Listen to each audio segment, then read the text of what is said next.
डायन सहेलियां। रिया, प्रिया और स्नेहा तीनों बचपन की पक्की सहेलियां हैं। पढ़ाई पूरी करने के बाद वो तीनों एक साथ एक ही कंपनी में जॉब ज्वाइन करती हैं और जोधपुर के लिए निकलती है। शहर में नए होने के कारण उन्हें घर मिलने में मुश्किल हो जाती है। यार, कितने दिनों तक होटल में रहकर दुगना पैसा देंगे? अब कहीं भी घर मिले ना तो चुपचाप से ले लेना, ज्यादा ड्रामा मत करना तुम दोनों। ऐसे भी हम लोगों को यहाँ कोई नहीं जानता है। अरे वो तो ठीक है, लेकिन मिले तब ना यार। हम लोगों को कौन सा मजा आ रहा है इस तरह होटल में पैसे वेस्ट करने में। तभी स्नेहा को कॉल आता है। एक घर रेंट पर है, आप लोग देखना चाहते हैं तो अभी आ सकते हैं। हाँ, हम तुरंत आ रहे हैं। तीनों ब्रोकर के पास जाती हैं और घर उन लोगों को पसंद भी आ जाता है।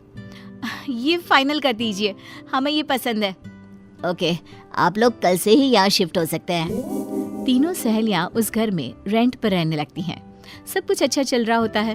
फिर एक रोज रात में उनके घर पर कुछ लोग घुस आते हैं और लूटपाट करने लगते हैं। रिया के रोकने पर उसे जान से मार देते हैं। प्रिया और स्नेहा मदद के लिए लोगों को आवाज लगाती है, लेकिन उसकी कोई नहीं सुनता। बचाओ, कोई मदद करो हमारी। रिया की तरह हम दोनों भी ना मारे जाए।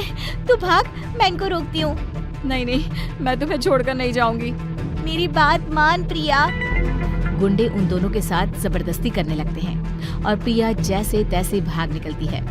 गुंडे स्नेहा को भी मार देते हैं और सब कुछ लूटकर फरार हो जाते हैं। अगली सुबह जब प्रिया वापस घर आती है तो लाशें देखकर खूब रोती है। मैं तुम दोनों की मौत को यूं खाली नहीं जाने दूंगी। इन दरिंदे इंसानों को यूं मैं नहीं छोड़ूंगी। प्रिया काले जादू की विद्या का सहारा लेती है और उन दोनों की लाशों को उसी घर के एक कमरे में बंद कर देती है और अपने काले जादू से उन दोनों की आत्मा को जागृत कर उन्हें डायन बना देती है और खुद भी डायन बन जाती है। वहां के आसपास के लोगों को लगता है कि तीनों मारी गई है। उनकी मौत के बाद से ही वो घर यूं ही पड़ा रहता है। कोई भी आदमी उस घर को ना रेंट पर लेता, ना वहां कोई भटकता। रात को उस घर से चीखने की आवाजें सुनाई देती और लोगों को समझ में आता कि वो तीनों डायन बनकर इस घर को अपने कब्जे में कर चुकी है। उस घर का मालिक भी घर में घुसने से डरने लगता है। अरे किस घड़ी में मैंने उन तीनों को ये घर रेंट पर दे दिया था। इतने दिनों से यहाँ साफ सफाई भी नहीं हुई। क्या करूँ अब मैं? प्रदीप अपना दिमाग चलाता है और एक गरीब नौकर को बहला फुसला कर कहता है, अगर तुम इस घर की सफाई अच्छे से कर दोगे ना तो मैं तुम्हें 3 गुने पैसे दूंगा। वैसे अभी दिवाली भी आ रही है, तेरा भी काम हो जाएगा। लेकिन साहब, मैंने सुना है वहाँ डायनों ने अपना घर बना रखा है। अरे यह सब अफवाह है।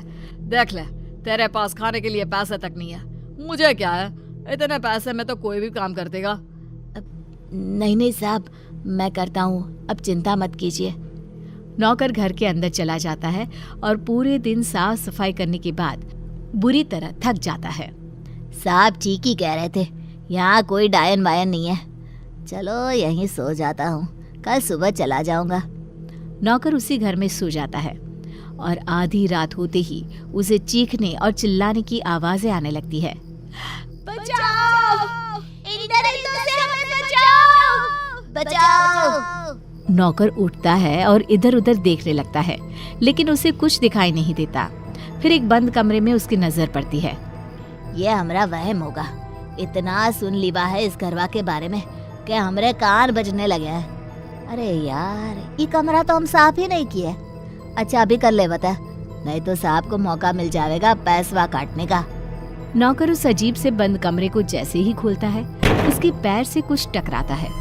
वो नीचे देखता है तो भयानक बड़े मुंह वाली डायन रेंगते हुए उसकी ओर आ रही है। डायन को देखकर उसके चेहरे का रंग उड़ जाता है। डर से वो दीवार की ओर लग जाता है। जैसे ही वो ऊपर देखता है, एक डायन ऊपर से उसकी ओर उछलती है और एक उसके पीछे से। तीनों मिलकर उसे दबोच लेते हैं और उसकी मौत हो जाती है। इस हादसे के बाद ये घर बिकना और भी मुश्किल हो जाता है। फिर एक रोज मोहन एक सस्ते और अच्छे घर की तलाश में रहता है और प्रदीप उसे ये घर पानी के भाव ऑफर करता है। क्या हुआ यार, इतना सस्ता और अच्छा घर यहाँ तो मिल पाना मुश्किल है। अरे यार, यहाँ डायनों का कब्जा है। मैंने कुछ लोगों को बातें करते सुना है। अगर कुछ हुआ तो हम क्या करेंगे? अरे यार, ये सब घर ना बिकने देने के बहाने हैं। तुम ले रहे हो या फिर मैं ले लूं? मोहन घर खरीद लेता है और अपने पूरे परिवार के साथ घर में रहने लगता है। कुछ दिन बीत जाते हैं, सब कुछ ठीक चल रहा होता है।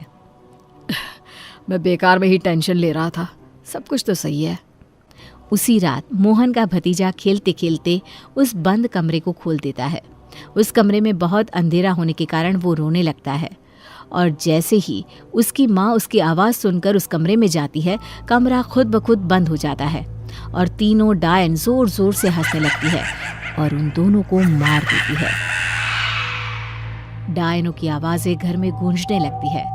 शकुंतला आवाज़ें सुनकर इधर उधर घूमने लगती है और उस कमरे को खोल देती है। अपने पोते और बहू की लाश को देखकर शकुंतला की चीख निकल जाती है।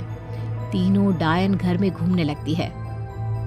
बेटा पहले ही मर गया है, अब उसकी आखिरी निशानी भी चली गई। अरे डायनो, मुझे मार देती, मेरे पोते और बहू को तो छोड़ देती। एक एक कर सब मरेंगे, तेरा नंबर भी जल्दी आएगा। क्या हुआ माँ, ये सब कैसे हो गया? शकुंतला बेहोश हो जाती है और मोहन अपनी भाभी और भतीजे का अंतिम संस्कार करता है। तभी उसे वो सब कुछ याद आने लगता है जो उसने लोगों से सुना था। कहीं ये सब उन डायनों का किया हुआ तो नहीं है? मोहन रोता हुआ वापस घर लौटता है और देखता है कि तीनों डायनें उसकी माँ को घेरे हवा में घूम रही है और उसके पिता की लाश जमीन पर पड़ी है। इस घर में जो भी आएगा वो अपनी जान से जाएगा। तुम लोग भी हमें लूटने आए थे, अब मार के घाट उतर गए ना। अरे पापीनो, इन बेकसूरों ने तेरा क्या बिगाड़ा है? मैंने लिया था ना ये घर, खा ले मुझे। मेरा परिवार क्यों वीरान कर गई? प्रिया डायन मोहन की ओर घूमती है। उसे देखकर मोहन के होश उड़ जाते हैं। प्रिया, तुम ये सब क्यों कर रही हो? मुझसे कोई शिकायत थी तो मुझसे कहती, मेरे पूरे घर को क्यों मार दिया तुमने? मोहन को रोता देख प्रिया अपने असली रूप में आ जाती है और रोते हुए अपने साथ बनी सारी बातें उसे बता देती है। मोहन, मुझे पता नहीं था कि ये तुम्हारे परिवार के लोग हैं। उन दरिंदों की वजह से मैं डायन बनने के लिए मजबूर हो गई और अब मैं तुम्हारे लायक भी नहीं रही।